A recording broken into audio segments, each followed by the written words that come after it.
Bapak-bapak, ibu-ibu, jamaah salat zuhur yang dirahmati oleh Allah Subhanahu wa taala. Alhamdulillah, kembali kita memanjatkan rasa syukur kepada Allah Subhanahu wa taala, yang mana pada siang hari ini kita semua diberikan oleh Allah Subhanahu wa taala nikmat yang begitu sempurna, yaitu kita masih diberikan nikmat ketetapan iman, nikmat kesehatan dan kesempatan untuk mendirikan ibadah kepadanya. Mudah-mudahan kita semua dapat menjadi hamba yang bersyukur, dan mudah-mudahan dengan rasa syukur tersebut nikmat seperti ini selalu Allah tetapkan pada diri kita. Amin, Allahumma amin. Salawat berangkaikan salam selalu kita sanjungkan kepada junjungan Nabi besar Muhammad sallallahu alaihi wasallam dengan ungkapan Allahumma sholli ala sayyidina Muhammad wa ala ali sayyidina Muhammad. Bapak-bapak, ibu-ibu, jamaah sekalian yang dirahmati oleh Allah Subhanahu wa taala. Di dalam kitab karya Al-Imam Ibnu Hajar Al-Asqalani, yaitu dalam kitabnya Nasaihul Ibad, di dalam kitab tersebut ada disebutkan Anin Nabi sallallahu alaihi wasallam annahu qala innallaha ta'ala yahtajju yawmal qiyamah bi arba'ati anfusin ala arba'ati ajnasin minan nas alal aghniyai bi Sulaiman bin Dawuda wa alal abidi bi Yusufa wa alal marda bi Ayyuba wa 'alal fuqara'i bi Isa. Maksud daripada sabda Nabi sallallahu alaihi wasallam tersebut, apa kata Nabi? Sesungguhnya Allah Subhanahu wa taala berhujjah nanti pada hari kiamat dengan 4 orang terhadap 4 golongan manusia yang lain. Artinya Allah Subhanahu wa taala berhujjah kepada kita semua, yang mana Allah berhujjah terhadap orang-orang kaya, yang mana hujjah Allah Subhanahu wa taala dengan orang kaya tersebut dengan kayanya Nabi Sulaiman bin Daud. Lalu lagi Allah Subhanahu wa taala kepada hamba sahaya, yang mana Allah berhujjah kepada hamba sahaya dengan Nabi Yusuf. Lalu Allah Subhanahu wa taala berhujjah kepada orang yang sakit dengan sakitnya Nabi Ayyub. Lalu Allah berhujjah kepada orang-orang fakir dengan fakirnya Nabi Isa. Maksud daripada sabda Nabi sallallahu alaihi wasallam tersebut yaitu adalah di hari kiamat Allah Subhanahu wa taala akan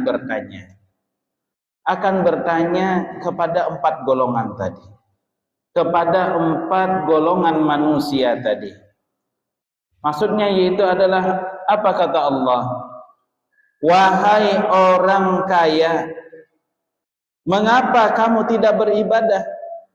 Karena yang pertama tadi adalah hujah Allah kepada orang yang kaya. Lalu orang kaya tadi menjawab pertanyaan Allah, kenapa kamu tidak beribadah? Kata orang kaya, karena kami sibuk mengurus harta. Artinya orang kaya ini berdalih, Pak, Bu. kami ni ya Allah kada sawat beribadah lawanmu ni ya Allah, gara-gara kami ini sibuk mengurusi harta ya Allah, jadi kada sawat lagi kami. Apa jawab Allah Subhanahu wa ta'ala?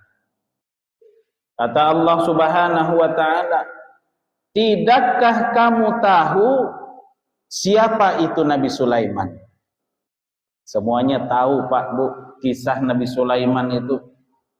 Yang mana Nabi Sulaiman itu adalah orang terkaya di dunia ini. Tapi Nabi Sulaiman alaihi salam dia mau beribadah kepada Allah Subhanahu wa ta'ala. Artinya kata Allah, itu hambaku yang bernama Sulaiman, kata Allah, orang paling kaya. Wahai orang kaya yang berdalih tidak mau beribadah, itu Sulaiman adalah orang yang paling kaya, tapi dia masih beribadah kepadaku. Lalu apa lagi alasanmu? Orang paling kaya di dunia. Lalu lagi tadi berhubungan tentang hamba sahaya. Maksudnya yaitu adalah wahai hamba sahaya, kata Allah Subhanahu wa ta'ala, mengapa kamu tidak beribadah? Lalu para hamba sahaya itu menjawab, karena kami sibuk memberi pelayanan kepada majikan-majikan kami. Artinya Bapak Ibu sekalian, hamba sahaya ini boleh dikatakan orang yang menjadi seorang pembantu, menjadi seorang, ya boleh dikatakan bekerja kepada orang lain. Ya Allah, kami tidak sempat beribadah ya Allah, karena kami bekerja kepada Tuhan kami. Kami sibuk membantu Tuhan kami. Ambil upah lah bahasanya Pak lah, boleh begawilan orang tu mengambil upah. Lalu Allah Subhanahu wa ta'ala berkata, tidakkah kamu tahu siapa itu Yusuf, kata Allah. Yusuf itu kata Allah Subhanahu wa ta'ala, maksudnya ini Nabi Yusuf Pak ya, adalah seorang hamba yang ada di bawah perintah Raja Mesir dan istrinya. Perintah Raja Mesir. Karena ini jadi budak pada masa itu Pak ya. Tapi dia mau beribadah kepadaku, kata Allah Subhanahu wa ta'ala. Lalu lagi ditanya lagi oleh Allah Subhanahu wa ta'ala, wahai orang-orang yang sakit. Banyak alasan Pak lah kadang. Orang garing ni lah. Mengapa kamu tidak beribadah kepadaku? Mengapa kamu tidak beribadah wahai orang-orang sakit? Garing Pak lah, garing sedikit, sakit kepala, tertinggal sembahyang. Maginnya Pak lah kadihingkat bangun, magin kada sembahyang, sakit kepala aja masih bisa tertinggal. Lalu mereka menjawab orang sakit tadi Pak lah, karena kami sakit sangat parah, kata orang sakit tersebut. Lalu Allah pun lantas berkata kepada orang sakit, tidakkah kamu tahu siapa Ayub? Nabi Ayub maksudnya. Dia menderita sakit teramat parah selama 17 tahun. Tapi dia mau beribadah. Nabi Ayub itu Pak Bu, saking sakitnya itu, Nabi Ayub ini sempat dihirii iblis Pak. Dihirii, artinya dihirii itu kenapa merayu Allah supaya Nabi Ayub ini diuji. Karena Nabi Ayub ini sebelum dia sakit, dia memiliki harta yang banyak, istri yang sayang kepadanya, anak-anak yang sayang kepadanya. Lalu kata iblis, nyamanai Nabi Ayub kayak itu, senang pang hidupnya, jadi wajar aja kayak itu.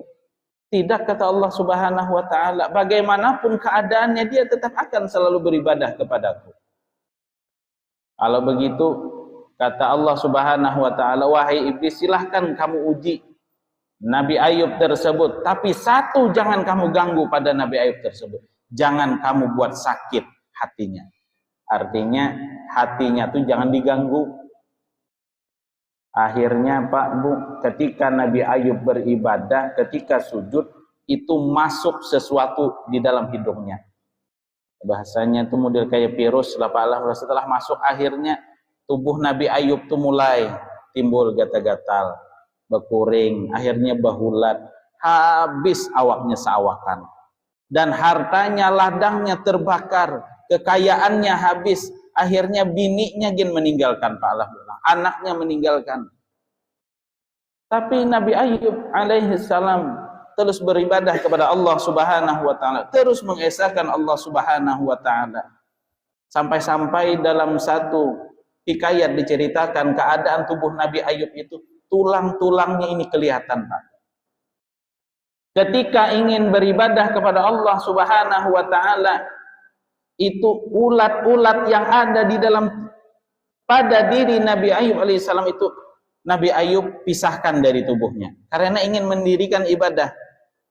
Dilepas dulu ulat-ulat yang menggorogoti tubuhnya itu. Akhirnya setelah melepas ulat, selesai dia ibadah, dia kembalikan lagi ulatnya pada tubuhnya. Tapi hatinya tidak diganggu oleh satu penyakit tersebut. Akhirnya iblis pun menyerah bahwasanya Nabi Ayub alaihissalam tidak akan bisa digoyahkan kepadamu wahai Allah Subhanahu wa taala. Akhirnya dikembalikan lagi seluruhnya, sehat kembali, kekayaannya dikembalikan lagi. Iblis ada bacangan dua dinya masih hanya tetap ibadah lawan Allah. Akhirnya menyerah iblis. Tapi dalam keadaan selama 17 tahun. Apa, Bu?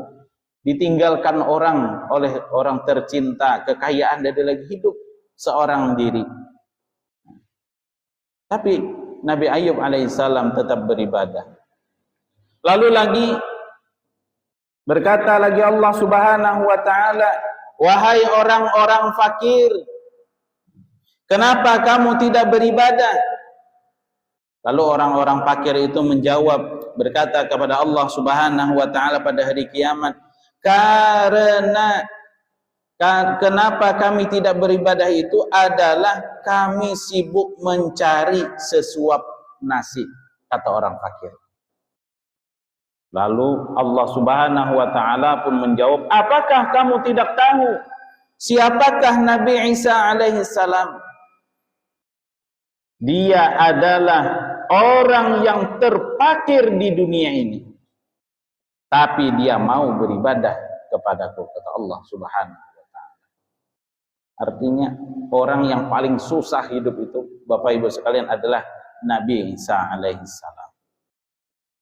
Pesan apa pada hadis Nabi sallallahu alaihi wasallam ini mengajarkan kepada kita semua, bahwasanya Nabi mengajarkan kepada kita semua bagaimanapun keadaan kita, baik dalam keadaan senang, baik dalam keadaan susah, baik dalam keadaan sehat, baik itu dalam keadaan sakit, Nabi mengajarkan kepada kita semua, memperingatkan kepada kita semua, tidak ada alasan untuk meninggalkan ibadah kewajiban kepada Allah Subhanahu wa taala. Bagaimanapun keadaan itu. Mudah-mudahan Bapak Ibu sekalian, kita semua diberikan oleh Allah Subhanahu wa taala hidayah dan taufiknya agar selama hidup kita ini, sisa umur kita ini, kita selalu dapat beribadah kepada Allah Subhanahu wa taala dan tidak meninggalkan segala kewajiban-kewajiban kita, baik itu kewajiban kita kepada Allah maupun kepada kita sesama makhluk Allah Subhanahu wa taala. Amin. Allahumma amin. Terima kasih atas segala perhatiannya. Mohon maaf atas segala kekurangan maupun kekhilafannya. Akhirul kalam. Assalamualaikum warahmatullahi wabarakatuh.